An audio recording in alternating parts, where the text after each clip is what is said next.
Good evening. Thank you so much for coming to Brighton's big screen. What a lovely evening we have.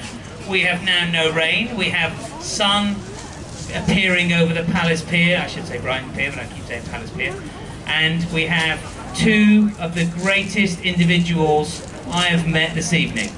They are, without a shadow of a doubt, the proudest moment of Brighton's big screen so far. So we've been going for 4 weeks.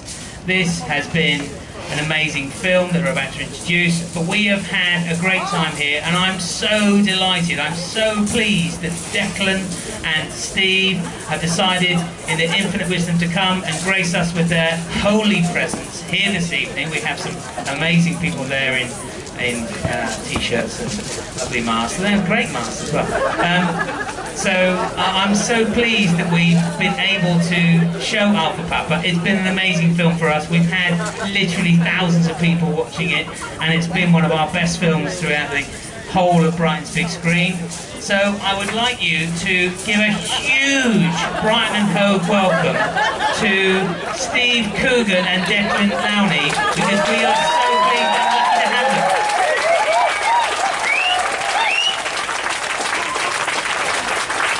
Thank you so much. I'm going to ask a few questions. They've been posed by various people in the audience, and we may, if you're very lucky and if Lydia permits over there, take a couple more. But at the moment we've got a few questions that have been pointed out to us and asked to be asked. So I'm going to ask those questions. I don't want to stand too much in the way because I know we're filming things. I'm going to come over here. Good evening, Declan. Good evening, Bill. How are you doing? I'm amazing, thank you very much. We've got to sort this microphone thing out. Do you want to say good evening to me? Good evening, Steve. Good evening. That's awkward now. That's really awkward. Is there enough room for everybody? Okay.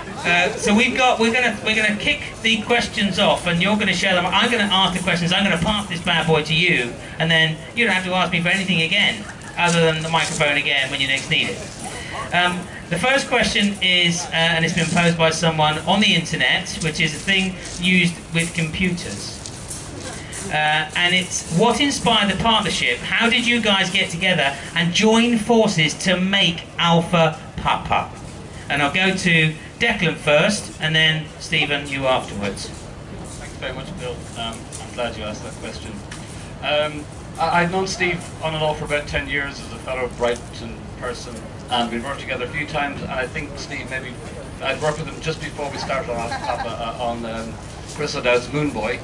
We had a cameo part, and I think Steve thought maybe I was the most malleable director he could find, and picked me for that reason.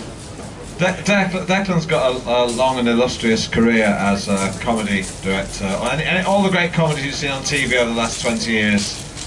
Declan, yeah, what, 15? Okay. You know, Father Ted, Fast Show, Little Britain.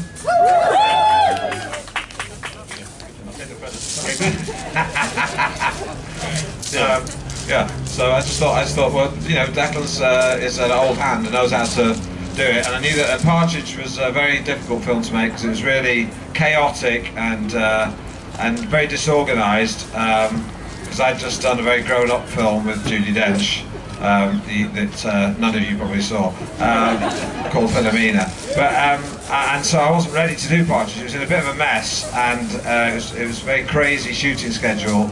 But I knew that Declan wouldn't be fazed by the madness, and in the end we managed to pull it off, and we're quite pleased with the result.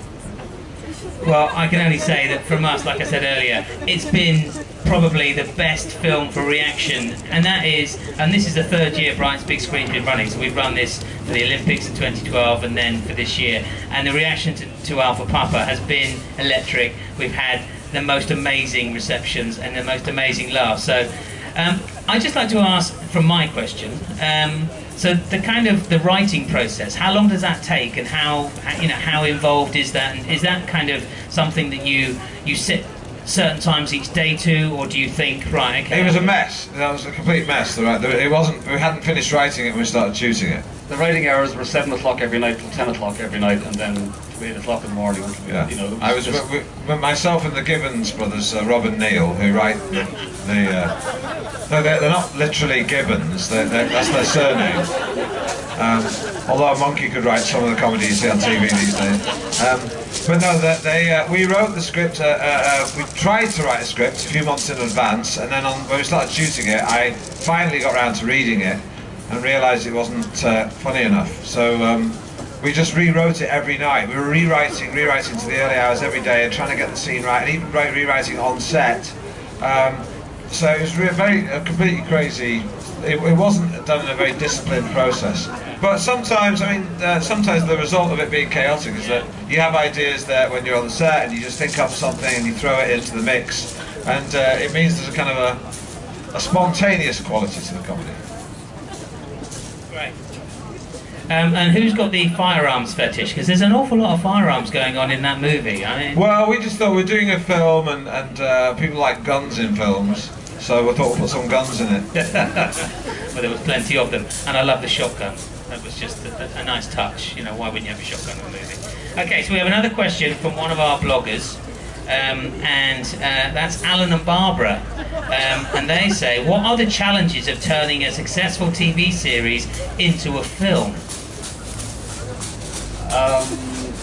I guess what we were very careful not to do was to take Alan out of Norwich, take him away from his environment and transplant him someplace else, take him to Hollywood or do something daft like that. I think the fact that you want to keep the character in his usual circumstances and usual shitty conditions was a big part of what made that work, I think. Yeah, no, the hard part of turning it into a film is you've got to try and keep the small world of Alan on telly, and then make it cinematic at the same time. The problem with making it cinematic is you can throw the baby out with the bathwater, because you can end up with it being too outlandish, and we wanted to make it sort of cinematic but still keep the Alan DNA. So it had to be one of the films that was a reference point was Dog Day Afternoon, which is with Al Pacino, which is about a sort of a bank robbery in a small town, and we thought that was a good a reference point. So it was trying to make it big but keep it small at the same time. So that was, oh my God, look, you might have a ball patch. No, that's all right. We had to retain the essence of Alan. Yes, retain the essence of Alan. Like horrific thought. That sounds like a perfume. Okay, that's great, and I love the fact that Dog Day Afternoon featured in that film, because that is just the best film in the whole entire movie history of the world. Well, it's good. Well, again, this is awkward. Okay. So, what's the appeal of Alan Pacino? Someone else says, I haven't got a name for this one, I can't even make one up. What's the appeal of Alan Partridge, do you think, considering he's not very likeable? Oh, go on, you answer. I like this one. I think what I really love about Alan, even though he's a complete idiot, is that you have the guy has soul and he has a bit of pathos, and I think we feel huge empathy for him, because I think every man in the audience, some stage of their life, thinks some things that Alan thinks, and feels some things that Alan feels, and does some things that Alan does, and maybe isn't that proud of them. And I think that's something every man in the audience can identify with. Well, it appeals to something. I think it's so that inadequate men can go, I might be a dick, but at least I'm not like Alan Partridge. But it's nice to see, I mean, those guys over there with all the Alan Partridge masks on them. I mean, hey, do you want to come back to my place? I'm joking. He's not.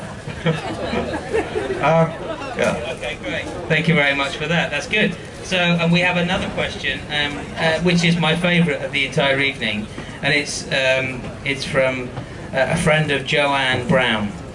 Could you explain the choice of a Kia Optima as your car in the film? Well, Peugeot said no. Actually, Peugeot did offer us some cars for the film, and we said, yeah, okay, we'll have them. And they said, what are you going to do? And we sort of said, well, we're going to make fun of the cars. And they changed their mind and said, we don't want... They suddenly got very scared about the idea of Alan Partridge driving one of their cars. But Kia very bravely stepped into the breach. But we just wanted a car that was just, I don't know, just an everyman car, yeah. I don't know if anybody's been on the wheel here, by the way, but if you do go on the wheel, the narration as you go around is by Steve. Yeah. And I used to think it was live, and I had this vision of you downstairs in the bottom, just reading the stuff every day. Yeah. And then somebody told me recently it was actually pre-recording. Yeah, I do the voiceover on the Brighton Eye. Is it Brighton Eye or Brighton Wheel? Wheel. Yeah. Okay, it's the London Eye. Can I just say hello to my friends who are here tonight? Yeah, sure.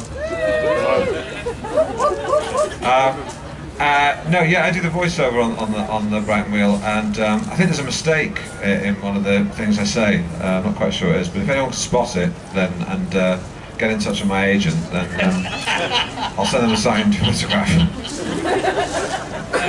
Yeah, that's Alan's agent, not ours. So thank you very much for that.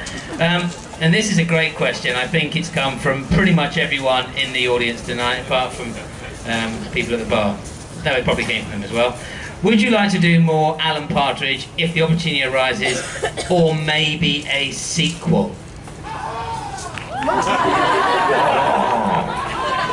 Well, there is more Partridge for TV, isn't there? There is more. We're doing more. We are doing some more Partridge for Sky, for Mid-Morning Matters. We're doing some more of those, and they'll be on in the I don't know, New Year or autumn. We're doing 6 of those. The Alan in the radio studio. The sort of webcam thing. We do some more of those, but as regards another film, I mean, everyone thought this was going to be rubbish, and it turned out good. But you know, some people go back a second time and then think, oh God, I should have quit while I was ahead. So I doubt it. Maybe, we might, maybe. But some people are saying, oh, you're definitely going to do a sequel. I mean, it's not the first thing I want to do. I'd rather do other things. And then I get, but I get bored of Alan sometimes. Philomena, I think. There'll be a sequel to Philomena. Yeah, definitely. When they find the son, he's alive. Yeah. Okay, so what are the next projects for you both? Are you kind of you're maybe doing a sequel, maybe not. Declan, you are running comedy for the UK. What other projects can we see you in next, and what are the things are you involved with next? I've just shot a pilot with Tiny Temper for Sky. I don't know if it's going to make it or not. And I'm going to LA on Sunday for a meeting and I don't know what's next. And Declan does the Aviva ads.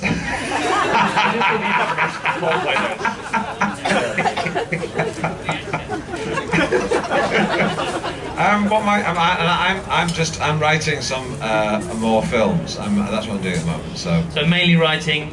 No plans for any kind of big stadia with Paul or with Pauline or. I'm going to do some very serious, pretentious films and see if anyone wants to go and see them. Great. Well, you can expect they'll be here next year at the Brighton's big screen. So, look, guys, I'm so pleased that you've made it, and I'm so proud that we can have the 2 greatest stars that Brighton and Hove have produced certainly in the last 18 months. If not, I'd go to 2 years. Thank you. Amazing. Thank you very much. We could talk for hours, I'm sure. But we won't. Thank you. Aha!